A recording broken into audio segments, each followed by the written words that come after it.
KGF అధ్యక్షులు జెట్టి కుసుమకుమార్ గారు,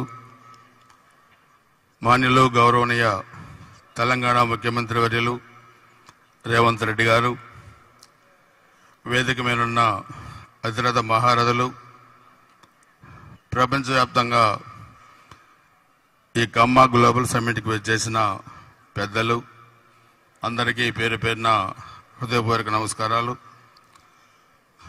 కుసుమకుమార్ గారు చెప్పారు, కమ్యూనిటీ పరంగా కమ్మ సామాజిక వర్గం ఈరోజు సమాజంలో పోషిస్తున్న పాత్ర శతాబ్దాల క్రితమే అన్ని రంగాల్లో కూడా ఎలా ఎదిగారు, ఎక్కడ ఉపాధి అవకాశాలుంటే అక్కడికి వెళ్ళి కష్టపడి అందరికీ తల్లో నాలుకలాగా ఉపయోగపడే కమ్యూనిటీ కమ్మ కమ్యూనిటీ. అయితే ఒక కులం వల్ల ఎవరు పెరగరు, కానీ పలానా కులంలో పుట్టానని చెప్పుకోవటం గర్వకారణంగా ఉంటుంది. ఈరోజు ఈ కమ్యూనిటీలో మనం చూస్తే నాగార్జునసాగర్ డ్యాం కట్టే దగ్గర నుంచి కూడా నేటి రాజకీయాల్లో చాలామంది నాలాంటి యువకులు రాజకీయాల్లోకి వచ్చి ఈ స్థాయిలో ఉన్నారంటే అది అన్న నందమూరి తారక రామారావు గారు తెలుగుదేశం పార్టీని పెట్టడం వల్లే అని చెప్పి కూడా మీకు తెలియజేస్తున్నాను. అన్నగారికి కులాలు మతాలు లేవు. 82లో పార్టీ పెట్టి 83లో కేవలం 9 నెలల కాలంలోనే ఉమ్మడి ఆంధ్రప్రదేశ్లో తెలుగుదేశం పార్టీ అధికారంలోకి వచ్చిందంటే కులం వల్ల రాలేదు, వ్యక్తి వల్ల వచ్చింది. ఆ వ్యక్తి వ్యవస్థకు మంచి చేస్తాడనే ఒక నమ్మకంతోనే వచ్చింది. ఎంతోమంది ఆ రోజు వేదిక మీద వసంత నాగేశ్వర గారు ఉన్నారు, అన్న నందమూరి తారక రామారావు క్యాబినెట్లో హోంమంత్రిగా పనిచేశారు.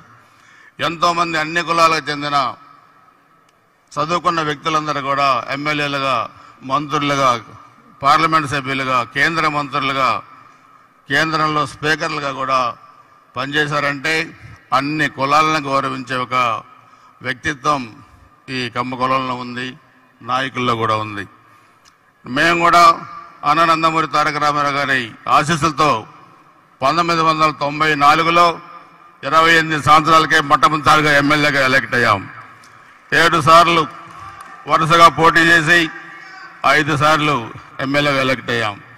సో ఈరోజు రాజకీయాల్లో ఉన్న కొంతమంది వ్యక్తులు పరస్పరంగా కులాలని గౌరవ వ్యక్తులు అహంకారంతోనే కులాలకి అన్ని విధాలుగా అంటగడుతున్నారు.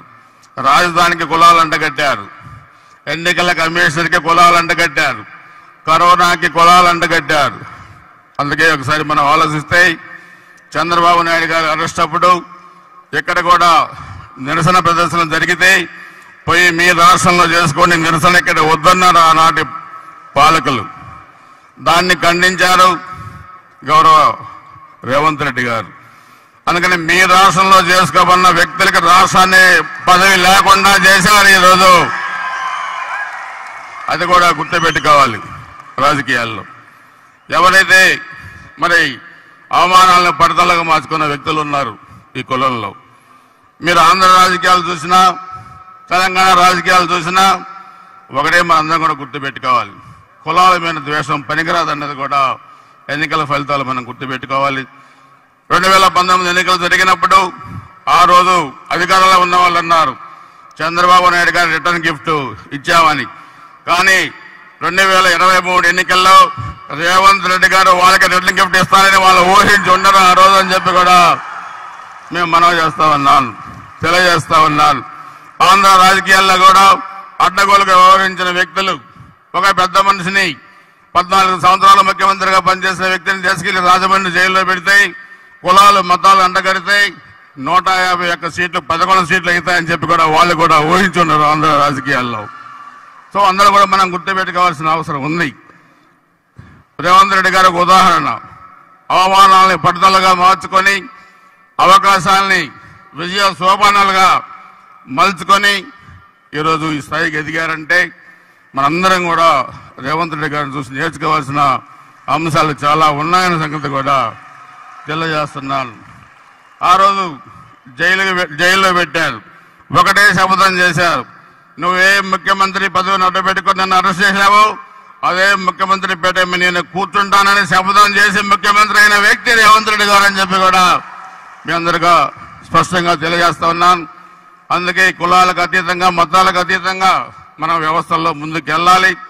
కానీ ఈరోజు కులాల ఔన్నత్యాన్ని కూడా చెప్పుకొని 10 మందికి ఉపయోగపడే విధంగా చేయగలిగారంటే అది జెట్టి కుసుమ్ కుమార్ గారు అని వాళ్ళ టీం అందరూ కూడా ఒక మంచి కార్యక్రమాన్ని ఏర్పాటు చేసేందుకు నేను మనస్ఫూర్తిగా అభినందిస్తూ ఈ కార్యక్రమంలో భాగస్వామ్యం చేసేందుకు కూడా పేరు పేరు అందరికీ నమస్కారాలు, హృదయపూర్వక ధన్యవాదాలు తెలియజేస్తూ సెలవు తీసుకుంటున్నాను. జై హింద్. Thank you.